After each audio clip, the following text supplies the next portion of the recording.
नमस्कार दोस्तों, welcome to 10x trader.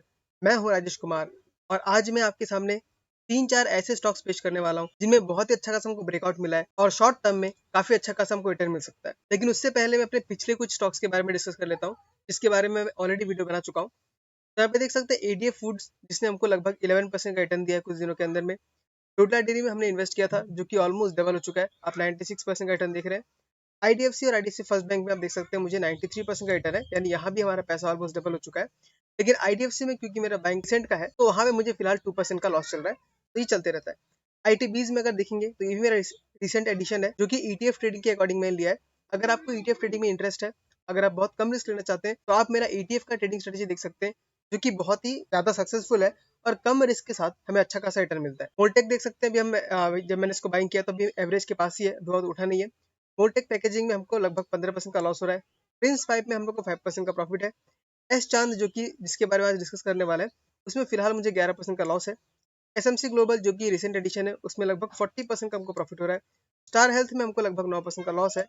और विप्रो में, जो कि मैं बहुत पहले सोल्ड कर रहा हूँ, उसमें फिलहाल मुझे सिर्फ 3% का प्रॉफिट हो रहा है। यानी विप्रो में बहुत अच्छा खासा फंसा हुआ था। तो ये मैंने अपना पोर्टफोलियो का रिव्यू दिया, और अगर नेट नेट देखेंगे तो मेरे पूरे पोर्टफोलियो पे मुझे लगभग 29% का रिटर्न मिल रहा है, और ये मेरा टोटल इन्वेस्टमेंट है और ये उसका करंट वैल्यू है। तो मेरा स्ट्रेटेजी यही दोस्तों ऐसा है कि हम ऐसे स्टॉक्स को पिक करते हैं जो कि स्मॉल कैप हो और इसका फंडामेंटल्स काफी स्ट्रॉन्ग हो, क्योंकि वैसे कंपनी में क्या होता है, उनका ग्रोथ अपॉर्चुनिटी बहुत ज्यादा होता है, लेकिन रिस्क उसमें थोड़ा कम जाता है। ऑफकोर्स आपको फ्लक्चुएशन देखने मिलेगा, जैसे आपको दिखाता हूँ, आपको फ्लक्चुएशन बहुत ज्यादा देखने मिलेगा। जैसे कि डोडा डेयरी है, जब ये कंपनी को मैंने पिक किया था, तब ये लगभग 500 के आसपास चल रहा था और इसका मार्केट कैप लगभग 2000 के आसपास का था। लेकिन अब इसका मार्केट कैप 5000 के आसपास पहुंच चुका है, लेकिन इसे फ्लक्चुएशन बहुत ज्यादा होता है। अब देखिए, यहाँ से बढ़ की कंपनी लगभग 938 तक गया था, लेकिन 938 के बाद स्टॉक वहां से 21% करेक्ट हुआ। अगेन आप देख सकते हैं, जब स्टॉक ने मूव दिया तो 1000 तक गया, फिर वहां से करेक्ट होकर ये 24% करेक्ट हो गया और ये 796 तक आया, और वापस से कंपनी भी वापस 1000 के आसपास पहुंच रही है और वहीं पे ट्रेड कर रही है। तो स्मॉल कैप कंपनी में आपको दिक्कत होता है फ्लक्चुएशन का, क्योंकि फ्लक्चुएशन बहुत ज्यादा मिलता है लेकिन रिटर्न ही बहुत ज्यादा मिलता है। इसीलिए मेरा फोकस, क्योंकि मेरा कैपिटल बहुत बड़ा नहीं है, तो मुझे यहाँ पे क्या है, थोड़ा रिस्क लेना है और अच्छा खासा कैपिटल ग्रो करना है। तो अगर आप भी इस तरीके से अपने कैपिटल ग्रो करना चाहते हैं, तो इस चैनल को सब्सक्राइब कर दीजिएगा, क्योंकि ऐसे वीडियोस टाइम टाइम पे लेके आते रहता हूँ। तो चलिए शुरू करते हैं अपना वीडियो। तो जो पहला स्टॉक मैं आपके सामने लेके आया हूँ, वो है केएम शुगर का। और ये स्टॉक मेरे रडार में क्यों आया, क्योंकि मैंने मनी कंट्रोल में देखा कि इस स्टॉक में रेखा झुंझुनवाला, यानी कि राकेश झुंझुनवाला की जो वाइफ है, उन्होंने भी इन्वेस्ट किया है। तो उसके बाद मैंने कंपनी का फंडामेंटल्स देखा, तो फंडामेंटल्स बहुत ज्यादा स्ट्रॉन्ग तो नहीं है, लेकिन क्योंकि एक शुगर कंपनी है, केएम शुगर जो है वो शुगर बनाती है, इथेनॉल बनाती है। तो जैसे कि इथेनॉल का डिमांड बढ़ने वाला है, वो उसके बेसिस कंपनी को अच्छा खासा मुनाफा हो सकता है। और अगर जब मैंने चार्ट में देखा, तो चार्ट में बहुत ही अच्छा पैटर्न नजर आया। आप देख सकते हैं, मैं ऑलरेडी बना के रखा है। ये ऊपर का एक रेजिस्टेंस लाइन है और नीचे का एक जोन बना हुआ है, जहाँ पे स्टॉक घूम रहा है। स्टॉक जो है इस जगह पे ही, इस रेंज के अंदर कंसोलिडेट कर रहा था। लेकिन पिछले कुछ सेशंस में आप देख सकते हैं कि यहाँ पे वॉल्यूम का काफी स्पाइक आया है। आप देख सकते हैं, यहाँ पे एक वॉल्यूम का स्पाइक है, यहाँ एक वॉल्यूम का स्पाइक है, और यहाँ पे एक स्पाइक है। और वॉल्यूम के साथ हमारा स्टॉक ग्रो कर रहा है। आप देख सकते हैं प्राइस अब काफी अच्छा खासा ग्रो कर रहा है। इस दिन में 13 जून को आप देख सकते हैं कि इसने ब्रेकआउट दे दिया है, और ब्रेकआउट करने के बाद जो नेक्स्ट कैंडल है उसके ऊपर बना हुआ है।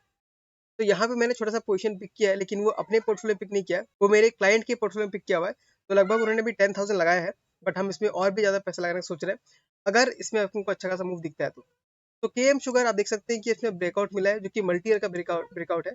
आप देख सकते हैं, ये हाई जो लगाया था इसने स्टॉक ने, वो 2017 में लगाया था। उसके बाद नेक्स्ट हाई जो लगाया था उसने 22 में लगाया था, और 2022 के बाद आज 2024 में इसने इस हाई को ब्रेकआउट दिया है। तो यहाँ से बहुत ज्यादा पॉसिबिलिटी है कि ये ऊपर की तरफ मूव करेगा। तो जो पहला स्टॉक हमने डिस्कस किया, उसका नाम है केएम शुगर। आप जरूर जाके इसको चेकआउट कीजिए, और अगर आपको अच्छा लगता है तो आप इसमें इन्वेस्ट कर सकते हैं। लेकिन ये मेरा कोई रिकमेंडेशन नहीं है, ये अगेन मेरा सिर्फ एजुकेशन पर्पस के लिए बना के दे रहा हूँ, ताकि जैसे मुझे स्टॉक के बारे में मालूम चला, वैसे आपको भी स्टॉक के बारे में पता चले, और आपको अगर इसमें इंटरेस्ट आता है तो आप इसमें पोजीशन लेके अच्छा खासा मुनाफा बना सकते हैं। नेक्स्ट अगर हम देखें तो वो है मोल्टेक टेक्नोलॉजी। मोल्टेक ग्रुप की दो कंपनियां हैं, एक है मोल्टेक टेक्नोलॉजी और एक है मोल्टेक पैकेजिंग। मैं दोनों में ही इन्वेस्टेड हूँ, और यहाँ पे आप देख सकते हैं काफी अच्छा खासा रिटर्न देने के बाद आप यहाँ पे देख सकते हैं, दिसंबर 2022 से 23 तक इस स्टॉक ने लगभग पैसे को 3 गुना कर दिया है। 247%, मतलब कि 3 गुना से भी ज्यादा हो गया है। उसका स्टॉक थोड़ा नीचे आने लग गया, और नीचे आने के बाद इसने कहीं ना कहीं 230 के आसपास एक बेस बनाया। आप देख सकते हैं, इसका यहाँ पे एक बेस था, ये एक सपोर्ट था इसका 230 के आसपास, फिर यहाँ भी एक लिया, और फिर वहीं पे फिर से स्टॉक घूमते नजर आ रहा है। और यहाँ पे स्पेशल चीज हमें क्या दिख रहा है कि स्टॉक हमको एक कप एंड हैंडल पैटर्न बनाते हुए नजर आ रहा है। यहाँ पे देख सकते हैं, आप देख सकते हैं, आपको यहाँ पे बहुत ही बढ़िया कप एंड हैंडल पैटर्न दिख रहा है बनता हुआ। और कप एंड हैंडल के ऊपर जो बेस टारगेट होता है, वो बहुत ही आसानी से निकाल सकते हैं। आपको बस इस डेप्थ को मेजर करना है और टारगेट के पास लाके रख देना है। तो आपको टारगेट नजर आ रहा है लगभग 360 का।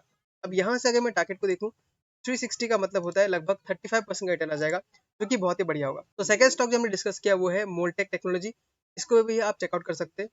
चलिए बढ़ते हैं अब तीसरे स्टॉक की तरफ, जिसका नाम है प्रिंस पाइप। अब प्रिंस पाइप के ऊपर मैंने पहले वीडियो बनाया था, लेकिन वो ट्रेड हम लोग का फेल हो गया कि हमने वहाँ पे बाइंग किया था लगभग 685 के आसपास। फिर वहां से हमको थोड़ा सा रिटर्न मिला, 700 के आसपास गया, लेकिन स्टॉक उसको ब्रेकआउट नहीं दे पाया और फिर नीचे की तरफ आ गया। लेकिन अब हमें यहाँ पे क्या दिख रहा है दोस्तों, जो प्रिंस पाइप है वो एक बढ़िया सा कप एंड हैंडल पैटर्न बना रहा है। ये इसका कप है और इसका हैंडल है। तो कप एंड हैंडल पैटर्न जब ब्रेकआउट देगा तो भी हमें काफी अच्छा खासा रिटर्न मिल सकता है। तो अगर आप एग्रेसिव ट्रेडर है, आप यहाँ पे बाइंग कर सकते हैं। अगर आप कंजर्वेटिव है, आप रिस्क कम लेना चाहते हैं, आपको वेट करना चाहिए इस रेजिस्टेंस को ब्रेकआउट देने का, क्योंकि आपका लगभग 756 के आसपास आता है। क्योंकि इस रेजिस्टेंस को ब्रेक करने के बाद ही हमारा कप एंड हैंडल का जो पैटर्न है वो एक्चुअल ब्रेकआउट होगा। देखिए मैं यहाँ पे ऑलरेडी पोजीशन बना के रखा हूँ, क्योंकि मैं थोड़ा रिस्क ले सकता हूँ। तो रिस्क लेने की वजह से मेरा स्टॉक जो था काफी डाउन भी आया था, लगभग 10 to 15% डाउन आया था। लेकिन अब आप देख सकते हैं कि मुझे 5% का प्रॉफिट हो रहा है। तो ये डिपेंड करता है कि आप किस टाइप के ट्रेडर है। अगर आप स्विंग ट्रेडर है और रिस्क ले सकते हैं, तो आप पैटर्न के फॉर्म होने के थोड़ा पहले भी ट्रेड बना सकते हैं, लेकिन उसके लिए आपको थोड़ा एक्सपीरियंस की जरूरत पड़े। तो जो तीसरा स्टॉक डिस्कस किया हमने वो था प्रिंस पाइप का। इसके भी फंडामेंटल्स काफी स्ट्रॉन्ग है और देख सकते हैं अपने की पास्ट में इसने कितना खासा रिटर्न दिया है। 106 से सीधा ये भागा था 700 के आसपास तक का, लेकिन यानी कि आपको 7 गुना का रिटर्न मिल गया वो भी सिर्फ एक साल के अंदर। तो जब कोई एक साल के अंदर इतना बढ़िया रिटर्न आता है तो उसका स्टॉक एक अच्छा खासा कंसोलिडेशन में जाता है। आप देख सकते हैं 2021 से 2024 चल रहा है, यानी 3 साल तक स्टॉक ने अच्छा खासा कंसोलिडेशन दिखा दिया है और अब बहुत ज्यादा चांसेस है कि स्टॉक आगे मूव कर सकते हैं। हमारी लिस्ट में जो नेक्स्ट स्टॉक है वो है एस चांद का। और एस चांद का दोस्तों आप देख सकते हैं इसने भी रिटर्न काफी अच्छा दिया है। अगर हम पिछले एक साल में देखें, पिछले 2 साल में अगर देखें, तो ये स्टॉक हमको ऑलमोस्ट डबल होते हुए नजर आ रहा है। अब यहाँ पे देख सकते हैं कि स्टॉक अपना हाई लगाया इसने 326 का, उसका स्टॉक थोड़ा नीचे आया, एक रेंज फंसता हुआ नजर आ रहा है, जहाँ पे ऊपर का रेंज इसका 251 है और नीचे का रेंज 222 है। तो अगर हमको इसमें नया फ्रेश ट्रेड लेना है, तो मेरे ख्याल से हमें इस रेक्टेंगल को ब्रेकआउट देने का वेट करना पड़ेगा, क्योंकि उसको ब्रेकआउट देने के बाद स्टॉक फिर से अपना मूव कंटिन्यू कर सकता है। अभी अगर फिलहाल में देखें तो एस चांद का जो है जो प्राइस है वो 200 डीएमए के नीचे आ चुका है, और जब भी कोई स्टॉक 200 डीएमए के नीचे आता है तो वो थोड़ा सा नेगेटिव हो जाता है। लेकिन अगर हम इसको थोड़ा लंबे टाइम फ्रेम में देखें, अगर हम इसको वीकली टाइम फ्रेम पे कर दे, तो हमें दिखाई दे रहा है कि इसने एक अच्छा खासा राउंडिंग बॉटम बनाया। राउंडिंग बॉटम के बाद ये अपने रेजिस्टेंस के पास मूव कर रहा है। आप यहाँ पे देख सकते हैं स्टॉक ने एक अच्छा खासा राउंडिंग बॉटम बनाया। राउंडिंग बॉटम को ब्रेकआउट देने के बाद स्टॉक ने हमको अपमूव भी दिखाया, स्टॉक ऊपर भी गया, और जो फिलहाल सपोर्ट ले रहा है वो सपोर्ट इस जगह पर ही ले रहा है जहाँ पे इसका ब्रेकआउट हुआ था। तो अगर मैं अपने बारे में बात करूँ तो मुझे तो काफी ज्यादा पॉजिटिव लग रहा है इस चांद को लेके। साथ ही साथ मैंने ये भी देखा है कि जो एफ है वो अच्छा खासा इसमें बाइंग कर रहे हैं। आप यहाँ पे चेकआउट कर सकते हैं। ये एफ का मैंने शेयर होल्डिंग पैटर्न खोल दिया। आप यहाँ पे चेक कर सकते हैं कि एफ का जो पहले 0% था अब वो बढ़ के 7% आ चुका है। यानी एफ का भरोसा इस कंपनी पे बहुत ज्यादा हो चुका है, और कंपनी के फंडामेंटल्स भी काफी अच्छे हैं।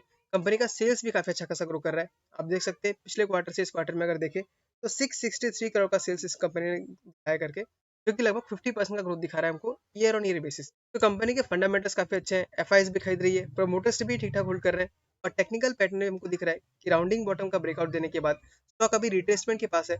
अगर यहाँ से मूव देना शुरू करता है, ऊपर के टारगेट बहुत ही ज्यादा हो सकते हैं। जैसे कि आप देख सकते हैं यहाँ से स्टॉक ने जो हाई लगाया था वो लगभग 613 का लगाया था, तो यहाँ से भी स्टॉक डबल होने के चांसेस है। लेकिन क्योंकि स्टॉक अभी फिलहाल 200 डीएमए के नीचे चल रहा है, थोड़ा सा रिस्की हो सकता है। तो अगर आप रिस्की इन्वेस्टर है तो ही आपको इसे पोजीशन लेना है, नहीं तो आपको वेट एंड वॉच करना है, और डेली पैटर्न पे, डेली चार्ट पे जब ये ब्रेकआउट देगा उस रेक्टेंगल पैटर्न को, तभी आपको यहाँ पे पोजीशन लेना है। तो दोस्तों आज कुल मिला के हमने इन 4 स्टॉक्स के बारे में डिस्कस किया, जो कि हमको ब्रेकआउट पे मिल रहे हैं और काफी अच्छा खासा मौका दे रहे हैं ट्रेड लेने के लिए। आपको हमेशा एक बात ध्यान रखना चाहिए कि आपको किसी भी स्टॉक पे कितना भी कन्विक्शन क्यों ना हो, आपको बहुत ज्यादा पैसा नहीं लगाना है। आपको किसी भी एक स्टॉक में आपको 10% ज्यादा नहीं लगाना है। अगर आपको बहुत ज्यादा भरोसा है तो मैक्सिमम 10% लगाइए, और बाकी बचे पैसे को आप बाकी स्टॉक्स में लगाइए, क्योंकि स्टॉक मार्केट में सिर्फ एक ही स्टॉक नहीं है जो मल्टी बैगर बन सकता है, ऐसे बहुत सारे स्टॉक्स है। तो इसीलिए आपको सिर्फ एक ही स्टॉक पे बैठ नहीं करना है, कम से कम 10-15 स्टॉक ढूंढिए, उसमें इक्वल अमाउंट में पैसे इन्वेस्ट कीजिए, और उसके वजह से आपका रिस्क बहुत कम हो जाएगा और रिटर्न आने का चांसेस बहुत ज्यादा बढ़ जाता है। तो ठीक है दोस्तों, आज के वीडियो में इतना ही। अगर आपको ये वीडियो अच्छा लगा, इन्फॉर्मेटिव लगा, तो इस वीडियो को लाइक कर दीजिएगा, और हो सके तो चैनल को सब्सक्राइब भी कर दीजिएगा, क्योंकि ऐसे वीडियोस मैं टाइम टू टाइम बनाते रहता हूँ। मिलता हूँ आपसे अगले वीडियो में किसी अगले स्टॉक के साथ। तब तक के लिए tata, bye bye, take care.